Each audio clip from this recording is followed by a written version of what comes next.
आज हम एमए उत्तरार्ध में भारत की आर्थिक स्थिति की चर्चा करेंगे। जैसा कि हम पूर्व कक्षा में भी ये चर्चा कर चुके थे कि किस तरह से अंग्रेज़ों के आगमन के पूर्व भारत की आर्थिक स्थिति सुदृढ़ थी और अंग्रेज नीतियों के कारण किस तरह से अर्थव्यवस्था निष्प्राय होने लगी, उसका पतन होने लगा। इस संदर्भ में हम कल चर्चा कर चुके थे कि भारतीय उद्योगों पर भी अंग्रेज कंपनी का काफ़ी प्रहार होने लगा और अंग्रेज नीतियों के फलस्वरूप सबसे बड़ा जो नुकसान हुआ वह हुआ भारतीय कपड़ा उद्योगों को, क्योंकि कंपनी के गुमाश्ते जुलाहों को एक निश्चित समय में निश्चित प्रकार का कपड़ा बनाने को बाध्य करते थे और अपनी इच्छा अनुसार ही उन्हें कीमत देते थे। जुलाहों पर होने वाले अत्याचारों और विभिन्न उद्योगों के कारण अंग्रेज नीतियों के कारण होने वाली जो दुर्दशा है उसकी चर्चा हमें हिंदी साहित्य के इतिहास में बहुत सी ग्रंथों में मिलती है। भारतेंदु हरिश्चंद्र की भारत दुर्दशा में भी इसी तरह के उनके ऊपर किए गए अत्याचारों की बात कही गई है। गुमाश्ताओं की इच्छा पूरी न होने पर जुलाहों के अंगूठे काट दिए जाते थे। फलतः जुलाहों ने कपड़ा बुनना ही छोड़ दिया। 18वीं शताब्दी के उत्तरार्ध में बंगाल में रेशम उद्योग अत्यंत उन्नत था, किंतु कंपनी ने इस उद्योग को हतोत्साहित किया क्योंकि इंग्लैंड में रेशमी वस्त्र उद्योग उन्नति कर रहा था। अतः बंगाल में कच्चा रेशम बनाने वालों पर भीषण अत्याचार किए गए। उन्हें अपना उद्योग बंद कर अंग्रेज फैक्ट्रियों में काम करने के लिए बाध्य किया गया। फलस्वरूप बंगाल में उद्योग प्राय नष्ट होने लगे। अंग्रेज कर्मचारियों का निजी व्यापार। कंपनी के कर्मचारी जिन उपायों से धन लूटते थे उसमें दस्तक प्रथा प्रमुख थी।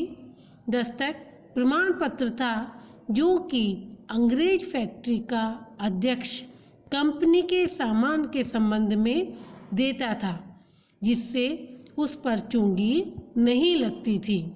कंपनी के कर्मचारी अपना निजी व्यापार करने लगे तथा निजी व्यापार में भी दस्तक का प्रयोग कर अपने माल को चुंगी से मुक्त करा लेते थे। 1752 के बाद व्यक्तिगत तथा कंपनी के माल में भेद करना भी असंभव हो गया, जिससे बंगाल सरकार को हानि होने लगी। इससे भारतीय व्यापार भी चौपट होने लगा, क्योंकि भारतीय व्यापारियों को चुंगी देनी पड़ती थी। विडंबना देखिए कि बंगाल में भारतीय व्यापारियों को चुंगी देनी पड़ती थी, जबकि कंपनी के कर्मचारी निजी व्यापार दस्तक प्रथा के कारण बिना चुंगी के ही करते थे। भारत में लूट का आरंभ। प्लासी के युद्ध के बाद भारत में अंग्रेजों की लूट आरंभ हो गई। 1757 से 1760 के बीच मीर जाफर ने लगभग 3 करोड़ रुपए रिश्वत के रूप में कंपनी व कर्मचारियों को दिए तथा 8 वर्षों में अंग्रेजों ने 15 करोड़ से अधिक का व्यापारिक लाभ उठाया। प्लासी के युद्ध में के पूर्व भारत में माल खरीदने के लिए अंग्रेजों को इंग्लैंड से सोना और चांदी लाना पड़ता था, लेकिन युद्ध के बाद वह सब बंद हो गया, क्योंकि अब भारत में ही पर्याप्त धन मिलने लगा। बंगाल से प्राप्त हुए धन को उन्होंने चीन में भी व्यापार में लगाया।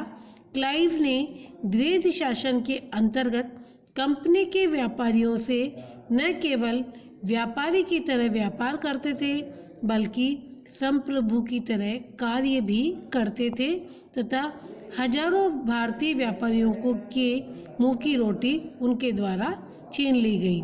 भारतीय उद्योगों पर भी कंपनी ने प्रहार किया। बंगाल का कपड़ा उद्योग पूरी तरह से नष्ट हो गया और इस तरह से इन अंग्रेजों की नीतियों के फलस्वरूप भारतीय व्यापारी जहाँ पर अपना स्वयं का व्यापार करते थे वो मजदूरों की श्रेणी में आने लगे। सारे उद्योग धंधे चौपट होने लगे और कृषि पर धीरे धीरे भार इतना अधिक बढ़ने लगा कि इन सब कारणों के फलस्वरूप भारत में अकालों की बाढ़ सी आ गई और भारतीय अर्थव्यवस्था पतन की ओर जाने लगी।